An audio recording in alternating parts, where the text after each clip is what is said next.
Hello, my dear friends.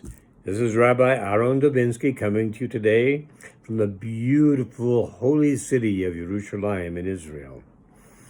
This week's Torah portion is Kitetse. Kitetse, when you go out, actually when you go out to war. And the first thing that it tells you about is when you go out to war, if you win, and then you can, and you see a woman that looks attractive to you, you can take her with you. You can take her back. Why is this even worthy of being mentioned in Torah? Well, let's look what the sages tell us about this. They tell us, and by the way, this is not going to be the whole talk today. Something comes after this, which is sort of related to it. The sages say that when you're at war, you're fighting, you're sweaty, your adrenaline's pumping, and you see someone attractive, and the physical takes over everything else. That's it. You see something, it's attractive, you want it, okay? But there's enough wisdom among our men of Torah to tell us that you just can't go with the physical. You have to go with the hidden things as well. You have to go with the spiritual. This woman, let's just take a look at the times. When there are wars back then, if the women saw that their side was losing, they knew what was coming next. They knew they were going to be taken. Did they want to be taken in a bad way? No, they want to be taken and treated well. You know, if they're going to be taken anyway, they might as well marry the guy, get a really good life. So what they would do as it got towards the end of the battle is they'd get themselves all gussied up. They'd put on makeup and their nicest clothes and their best-smelling perfumes. And what the man saw was the absolute best of these women. And that's okay. But the Torah wanted to make sure that they understood there was another side to them. So what was required of them? They could take them home, off the battlefield, out of their neighborhood, away from their friends, to their house where they could mourn their parents for 30 days, put them in ordinary clothes, let their fingernails grow for a month, shave their heads, so they could see what was really there.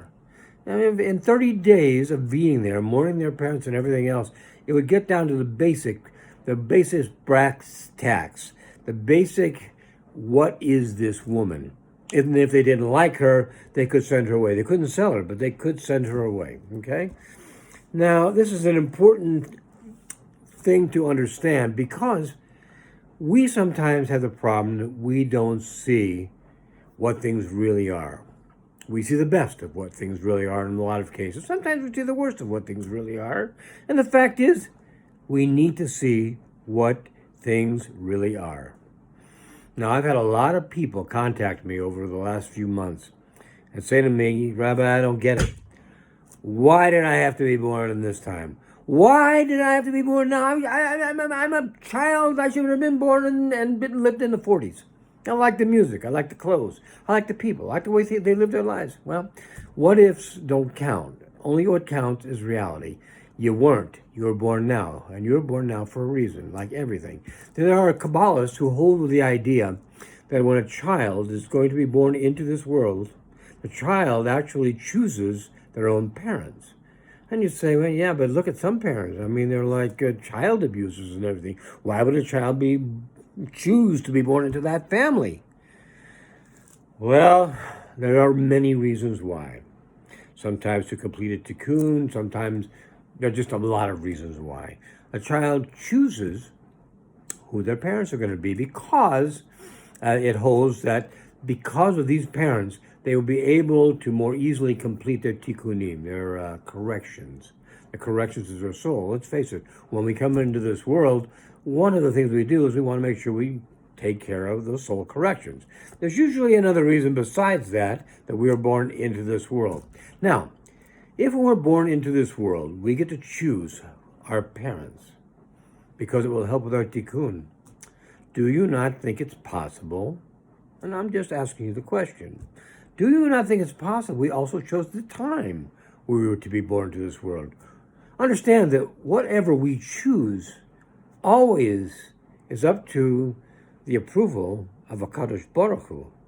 He has to approve it. Sometimes he's the one who initiates it.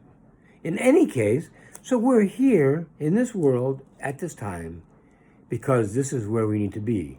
Here, right now. Not in the 40s, not in the roaring 20s, not 20 years from now, right now. Because the world is in crisis. The world is in serious crisis. We've talked about this for the last several weeks, and we need to do something about it. We can't just stand by. How do we know we need to do something about it? Why us? Why not somebody else? Why not a generation later or a generation earlier? Because we're the ones who are here now. And it is happening now. How do we know that we have to help? Do you remember we talked about templates in Torah? Template. In other words, it worked like this at this time, therefore later on it will work like this again, therefore later on it will work like this again. Let's go right back to the very beginning, the time of Adam and Chava. All right? When Adam came into the world, there were seeds planted for trees, for flowers, for grass, for everything. But the earth was basically, not done. Now this comes out of Gemara. This does not come out of Torah, which tells you when things were created. By created, that's what was meant. These things were created, and their potential was there, and they were put into the ground. Why did he not come into a world that had palm trees and beautiful flowers and everything else? Why not? We've talked about this before as well. Because Hashem wants us to participate. What did he want from Adam at this time? He wanted something simple. He wanted Adam to pray for rain. If rain would come, all of these seeds would realize the potential, they would all grow. Did they all take as long to grow then as they do now? I don't know. I wasn't there then. But perhaps not. Perhaps they grow very quickly. Perhaps they grew overnight. However, the fact is, it's a template. Hashem requires us to participate.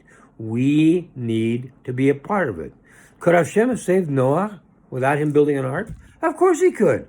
Israel did not get hurt by the flood. He could just move the whole family to Israel and say, here, you just stay here while the flood floods the earth, and you'll be fine. But he didn't. He had Noah, at a very old age, in his hundreds, build an ark. And it took him 500 years to build it. Why? Because Hashem wants us to participate. Why do we need to participate? Hashem could have created a perfect world. And I'll be the first to tell you, it's a great world we live in. It's a superb world we live in. Is it perfect? What do you think? I don't think it's perfect yet. I'm not saying anything bad about the world. It just needs work. Like we need work. Like everything needs work. So we have to participate in that. He created an imperfect world so that we, his children, could participate in making it a more perfect world. So that we didn't take it for granted. So we appreciated it. So that we get up every morning and we say, Modeh ani lefonecha. We thank Hashem for returning our soul to us from overnight. That we truly mean it. That we see every beautiful day as a beautiful day. That we appreciate the blue sky, the bright sun, all the vegetation around us, the wonderful people who live around us, that we interact with on a daily basis. Things that we appreciate. We appreciate them as a part of our life because we're supposed to. Every day when we hit Buddha and we talk to Hashem, first thing we do is tell him how much we appreciate all he's done for us, how much we appreciate all he's given us, how much we appreciate all he will give us. This is a good way to start your day. And then we ask for forgiveness for all the things that we've not done according to him or the way he would like us to do them. And then we can ask. What can we ask for? We can ask for anything. The more likely you are to get the response you like would be if you ask for something of a spiritual basis. That does not mean you cannot ask for things of a material basis. You can. Why not? I mean, don't be ridiculous, but things that you need. Sometimes I wonder, as a rabbi in Israel, and I don't have the kind of income that I used to have when I was in America, work in business. Sometimes it's a struggle. Sometimes it's a hardship. But you know what? There are months I sit here and think to myself, how will I ever make it? But somehow I do. And if I look back, I can't always explain how it happened. But it did. Because Hashem helps. He's there to help you. You do what he wants. You be sorry for the things that you didn't do that he wants. and you ask him, and he loves to help his children, just like any parent would love to help their children. But right now, we're in a crisis, my friends. We must act, and we must act now. There's a very important election coming up in America. I don't care where in the world you live, but if you look at the situation, you'll understand, based on the last two, if you watch the conventions, the Republican convention, the Democratic convention, you realize there's a clear choice as to what's going on. Do you know at the Democratic convention, nobody once mentioned all the violence in America, that it was bad, to condemn it, to try to get it to stop? Not one person. Not one person. You realize at the Republican National Convention, all it talked about is the way forward, what they're going to do. So you have a choice, the way backwards or the way forwards. And we have to make it happen. Why? Because Hashem has given us the people we need to do what we need to do. And one of them, right now, in my opinion, is the President of the United States. And he's the only one standing between a world of socialism, a world that we would not like to have. How do I know we'd not like to have it? Look at socialist countries. Do you want to be like Venezuela? Do you want to be like Russia? Do you want to be like China? Do you want to be like Cuba? These are socialist countries. I'm not saying socialist principles, I'm saying socialist countries. And that is what the Democrats seem to be pushing for America. Sorry, I don't mean to be so political, but it's so important right now to make the right choice. Trump won the last election. He was not supposed to even come close. How did he do it? The only thing I can think of is with the help of Hashem. Hashem chose him to be the person. He does that a lot. He chooses his navis. He chooses his kings.